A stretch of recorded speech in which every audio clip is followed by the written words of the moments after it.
Morning, afternoon, evening, wherever you're calling from.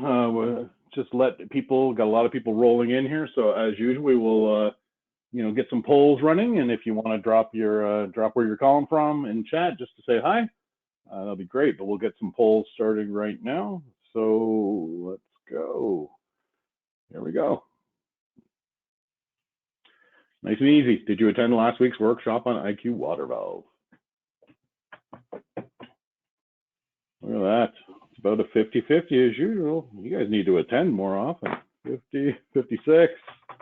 There we go. So roughly 60% of you joined last week's session, which was an awesome workshop. So I hope you enjoy this one as much. We're going to close that poll. That's great. Thank you.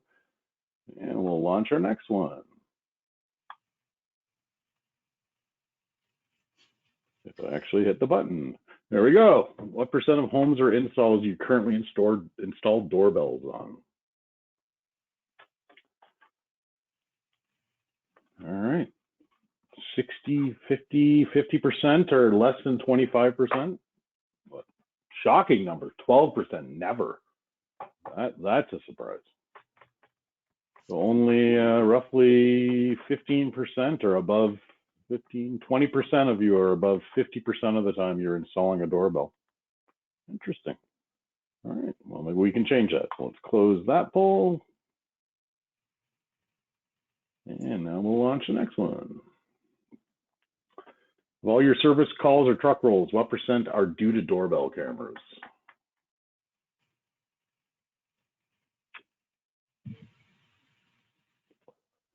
Interesting, here we go. 18% say never. 62% are 50% or less. So, well, hopefully we can help with that as well. So we'll give that another few seconds. 60% voted. All right, we're going to close that. 38% between 0 and 25. All right, there we go. Just a couple more. When you're installing doorbell cameras, what percent do you end up connecting to the panel's access point versus the home network? Yeah, Neil, this is an interesting question that I'd thought of, kind of will help us, and to those on the call today, really understand, kind of going back to the previous question, about service and networking, and why would you need to use the access point if the homeowner's network is sufficient? So really help us understand, what type of issues you're having with the doorbell camera. So close to 50% never use the panel's access point. Yeah. Interesting. Yeah. Interesting. All right, just a couple more, two more, and then we're going to hand this off to Jeremy and Marty. So here we go.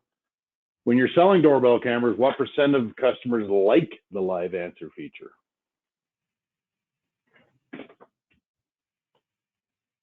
Ooh, pretty even split so far.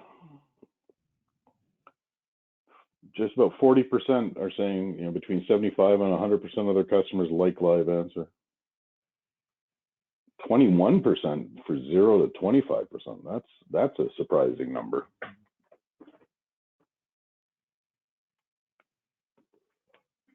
All right, we'll give that one a few more seconds. Looks like everybody is voted. There we go. Close that one off. And the last but not least, what doorbells are you currently selling?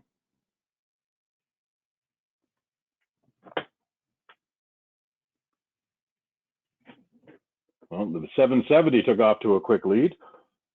Everybody's loving that new alarm.com doorbell. Mm-hmm. So roughly, 25% are installing non-alarm.com doorbells such as Ring. That's a surprising number too, not having the integration. All right, so yeah, it looks like roughly 79-80% are installing alarm.com doorbells. So thank you all very much for your input. As a reminder, there is, or if you didn't attend last week's session, there will be an after workshop survey. So once we end the broadcast, we would very much appreciate your feedback on what we could do better, what subjects you would like to see for future workshops, as we move into season 2. So I'm going to close this off and hand this off to Jeremy and Marty, who are going to walk you through live view and live answer on the IQ2.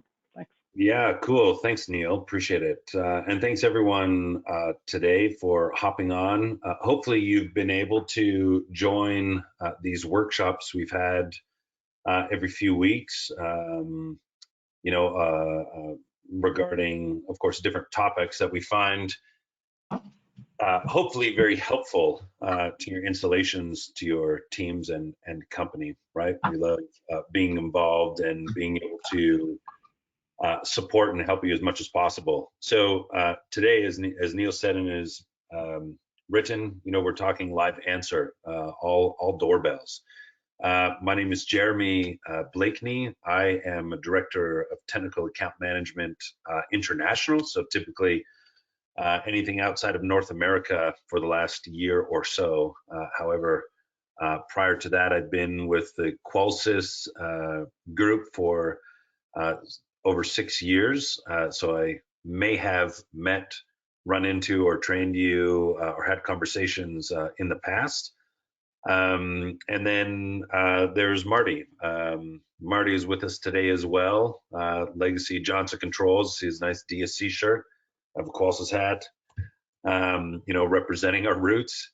And Marty's going to, I'll let him introduce himself, but he's going to kick off here for the first couple slides, and then I will take it from there. Now, for any questions, feel free, use the chat. We have, I believe, Joel Van Valkenburg is on, Neil as well, helping out if there are any questions, and they'll, bring anything up relevant and anything they see that could be, very useful for the whole group. So we don't have so many of you, voicing it at the same time. So please use the chat. And Marty, I'll let you start it off here and introduce yourself. Hey, everyone. Thanks a lot for taking time out of your day to attend this. I'm Marty Redfern. I have been with the company for maybe about a year and a half. I'd have to count the months up right now. I'm a technical account manager up in the Northeast. So I cover a fair amount of area up here. I've been in the alarm industry since 1990. I've covered installations and management and service and all kinds of installs, and I'm really happy to be with Johnson Controls now. And some of you may know me, some you may not, but I'd like to get to know you all out there. But I guess we can roll on with this here. Today we're just going to be reviewing live view and live answer through the IQ2 Plus panel. So as you can see here on this IQ2 Plus, that this is what you're going to see for your notification if you do enable these features on your panel, whether you're using the older doorbells or the newer doorbells. I currently use the 770, and I really like it a lot. A lot of good analytics in it. But here on the live answer, you're going to have the option to go ahead and answer, and you'll have a pop-up on your screen which will connect you to your doorbell, or you can just dismiss us if you wish to. So next. So here, if you choose to live answer that, you're going to be able to view your doorbell, see who's out there without having opened it up. So you have that option of just seeing who's behind that door before you go and open up that door, along with some other features on the right-hand side of that screen for other functions that you can perform while you're doing that live answer on the panel.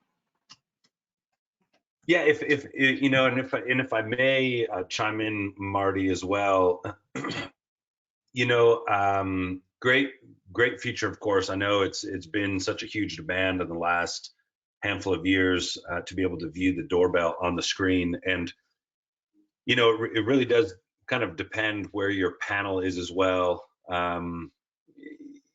As far as is it useful to me or not? If my panel's right by my front door, I'm not going to walk to my front door and view the camera if I can, look through my front door.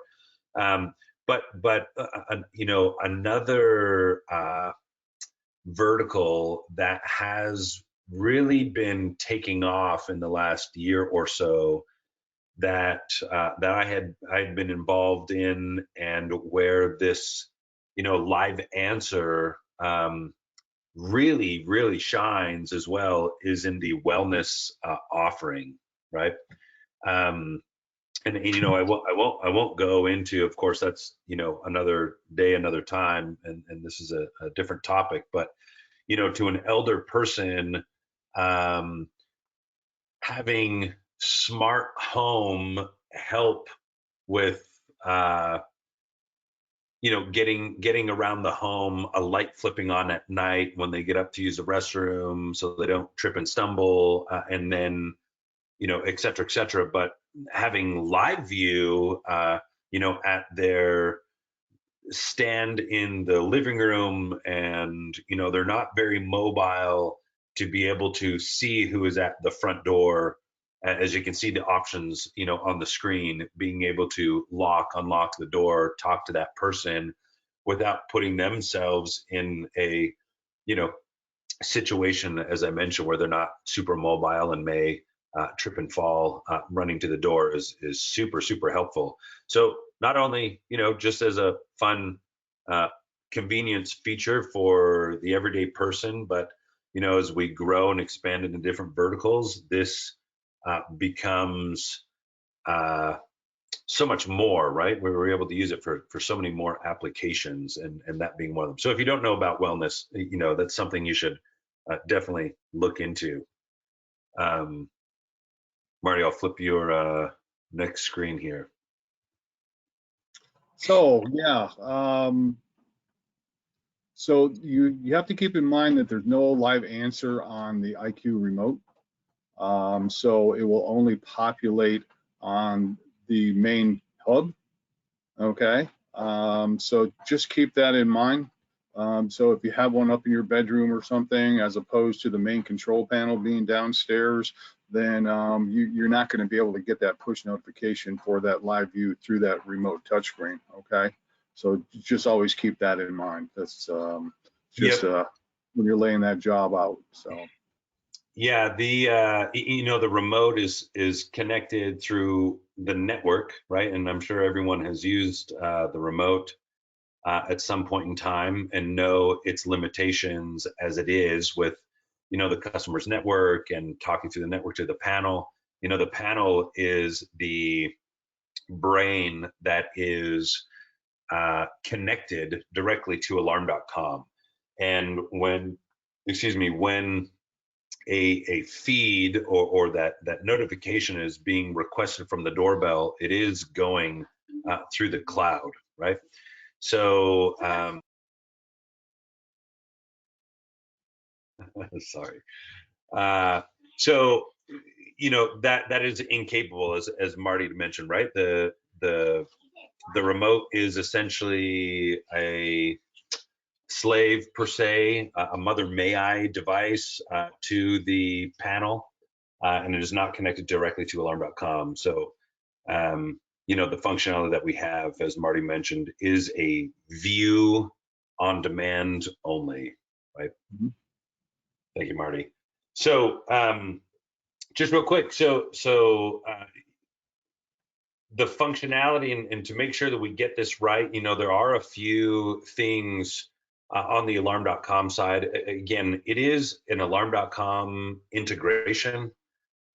So there aren't actually any settings on the panel to prohibit or allow the doorbell to connect or stream to the panel, other than, of course, obviously, your panel must be connected to Wi-Fi. And we'll get into that here towards the end as part of troubleshooting. But you can see here, similar to that live view workshop that we would have had or coming, that you must authorize the camera, the doorbell, to stream to the panel. So on the alarm.com website, as you can see, when you go to the video settings on the alarm.com website, on the customer's alarm.com website, or on their app, actually, they will have the option to stream the video device to the panel. So that is one. But once you've done that, of course, you will get this extra page that populates on the panel, right? So similar to any other Z-Wave device, where you add a light lock or thermostat, you get this new page that appears. You would also get another page for the video devices. So once you have that enabled, you'll have this page that pops up. And then, of course, you will be able to select the doorbell from the list on the right side under cameras and be able to view that kind of on demand, whenever you want. And that's the same way that it will be implemented and look on the IQ remote as well, since it is a view only, right? Now, the other is, as Marty mentioned right from the beginning, is this nice pop-up display on the panel.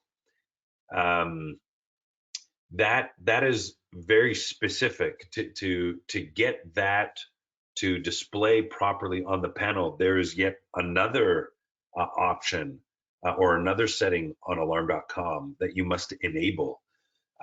So you can see down at the bottom of the screen here on the bottom left, sorry, it's kind of small. It says send button push notifications to panel. Now, to get here, again, once you're on the alarm.com, the customer's alarm.com website or login, you would select specifically that doorbell camera, right? So you'll see that drop down in the top left corner, select your doorbell camera from the list, and then view its individual device settings. And once you've done that, you'll see scrolling down, you actually see two options that have to do with notifications to the panel. One is the push button notification, and the other is motion. I would advise not to. I mean, it's up to you. To enable the motion push notification to the panel. So essentially, this is popping up based on motion and not only the actual doorbell button being pushed. To each his own, teach their own. But either way, at least one of those will need to be selected, right, for this pop-up to be displayed on the panel. So once that is enabled, you should pretty immediately be able to press the button on the doorbell. You'll get this pop-up. Your panel will ring or chime. And that is controlled just by that master volume slider, okay? There is an option, on the alarm.com side as well that controls the volume of the mic or the speaker of the doorbell, the actual doorbell unit itself. On the panel, however, the chime and the voice volume is dictated by that master slider on the panel when you pull down from the top. So simply, you have a dismiss, you have an answer, right? So once you've selected answer, of course, you then get this nice, awesome, 7-inch screen. You can push and hold to talk back and forth to the doorbell. It is, walkie-talkie. So make sure you release the button so the other person can talk back to you. And then, of course, you have the ability to disarm your system, lock or unlock the door, and then, of course, hang it up, right? Now, Jeremy. Yes, Joel. We had a great question come in. This is Chris asked, does the panel need to be on the client's Wi-Fi if the doorbell is connected to the panel's Wi-Fi? Good question. So, some troubleshooting.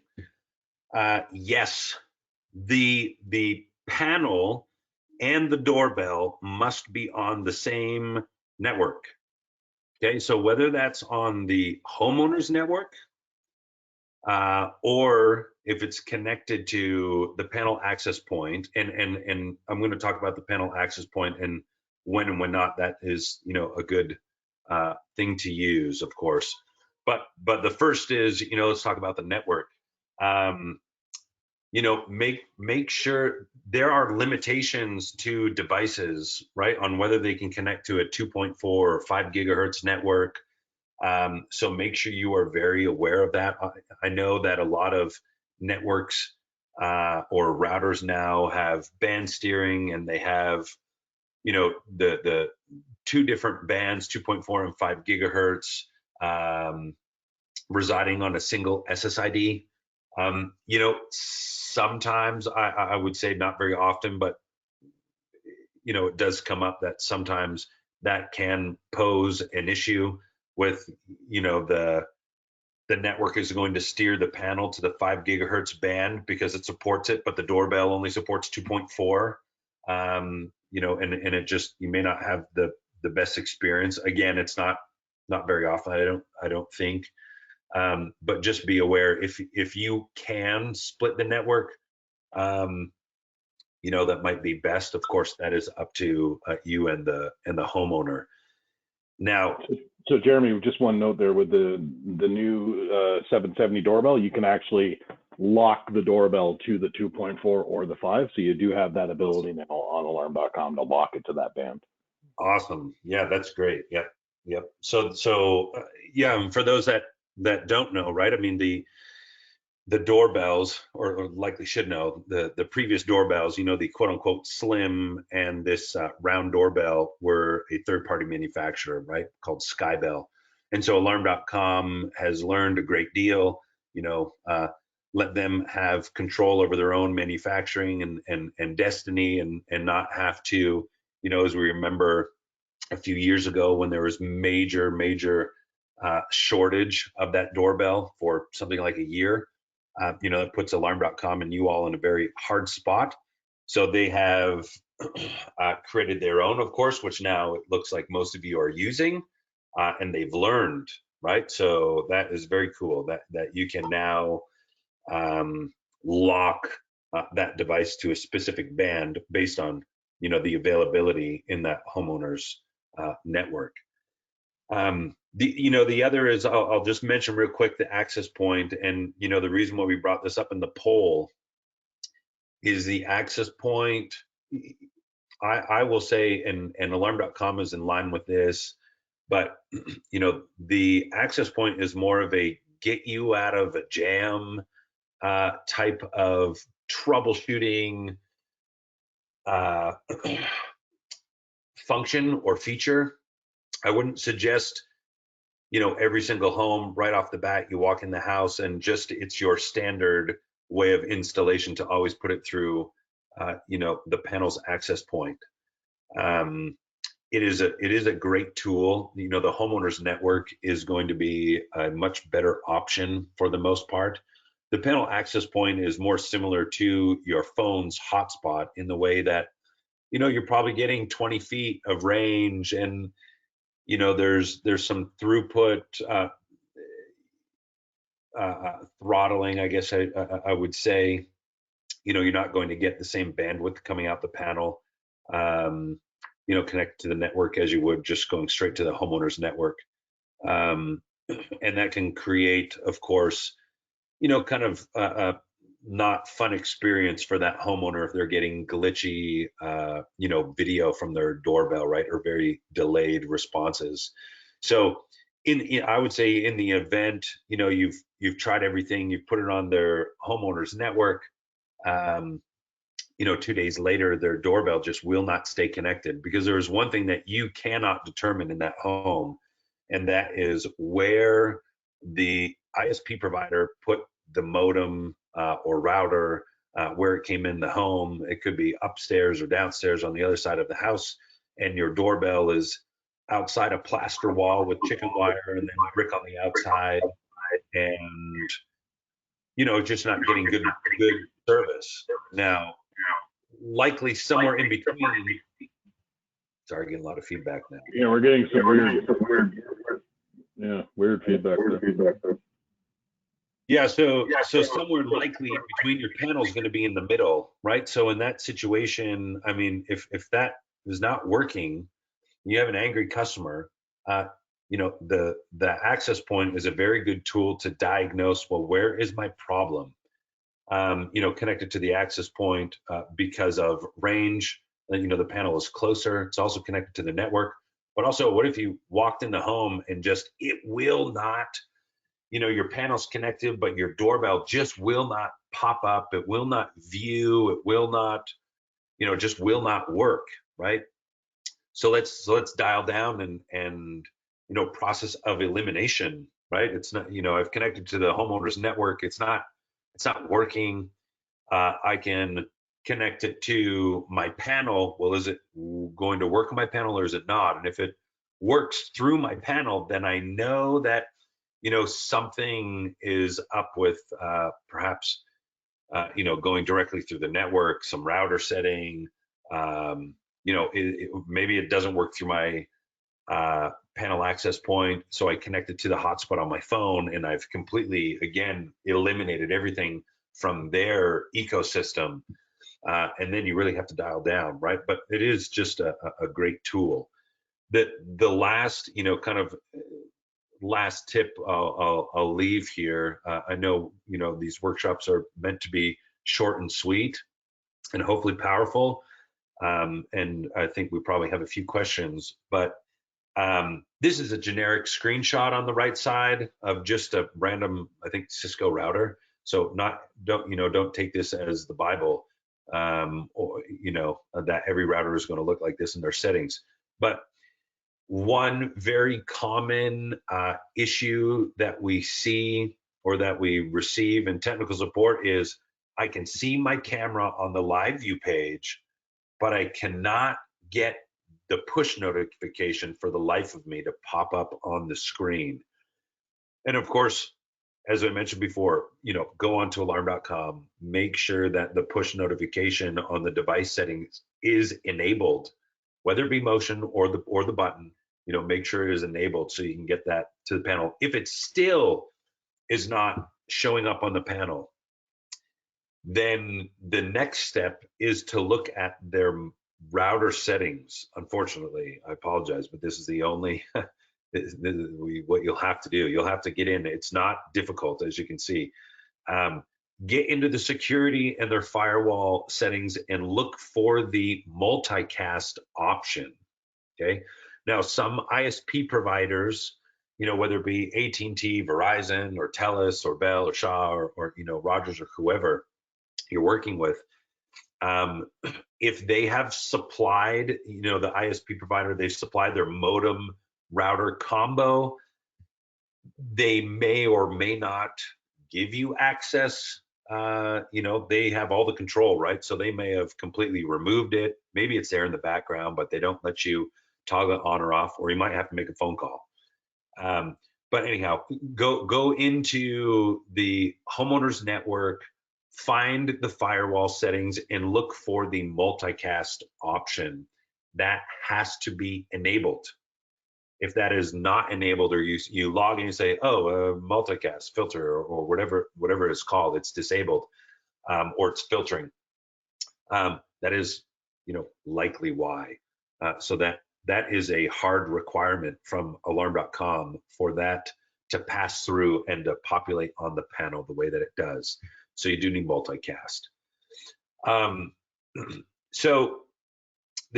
Sorry, I skip one here, but I'll mention, guest networks, similar to multicast. But listen, when you have guest networks, and this kind of goes with the IQ remote as well, when this homeowner has guest networks enabled on their network, a guest network is a more secure and watered down access to your network, right? That is the whole point of, you kind of let anyone hop onto the guest network, but you're still safe and protected by firewalls and different settings and so forth.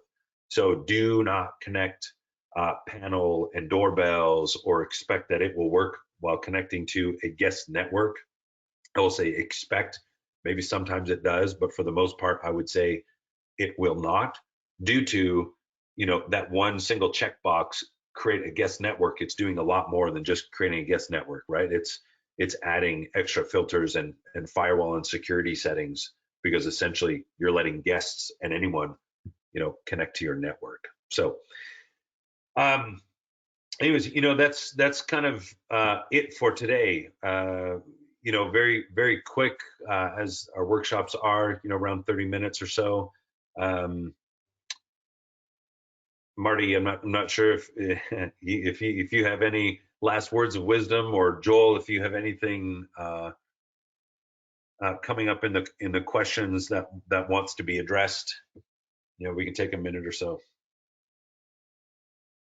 We're handling all the questions here in the background. I know we're running short on time, so no, we got it handled here. Awesome. Okay. Well, cool. Thank you, everyone. We had, actually pretty good turnout today, quite a few of you. So we appreciate your time. We appreciate your questions. We appreciate your business, of course. And we love having you on our workshops. We love helping. And as you know, we'll always be available through support or any of your local TAMs or sales representatives to help with all of your needs. So appreciate your time today. And Neil, I'll let you MC out here. MC out. All right. Thanks everybody again for your time. As Jeremy said, again, please complete the after workshop survey. We are trying to figure out what we want to look at for subjects for season 2 of our weekly workshop series. So again, thanks everybody for your time. Stay safe and have a great rest of your day.